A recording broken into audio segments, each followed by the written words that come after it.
মাহফুজ ভাইয়ের সঙ্গে যা ঘটল তাতে হতাশ হয়েছি, বললেন উপদেষ্টা আসিফ। ডেস্ক রিপোর্টে আপনাদের সাথে আছি আমি রেহানা সুলতানা প্রীতি। যুব ও ক্রীড়া এবং স্থানীয় সরকার, পল্লী উন্নয়ন ও সমবায় উপদেষ্টা আসিফ মাহমুদ সজীব ভুইয়া বলেছেন, মাহফুজ ভাইয়ের সঙ্গে যা ঘটল তাতে হতাশ হয়েছি। গতকাল বুধবার দিবাগত রাতে নিজের ভেরিফাইড ফেসবুক আইডিতে দেওয়া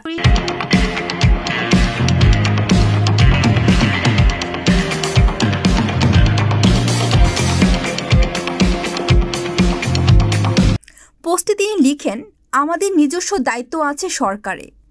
মন্ত্রণালয়ের দাপ্তরিক দায়িত্ব ছাড়াও অতিরিক্ত অনেক দায়িত্ব নিয়ে ব্যস্ত থাকতে হয়।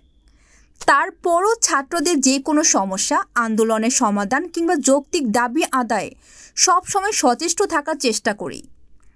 অন্য মন্ত্রণালয়ের বিষয়েও মাঝে মাঝে সেতু বন্ধনে ভূমিকা পালন করি এবং সমঝোতার চেষ্টা করি।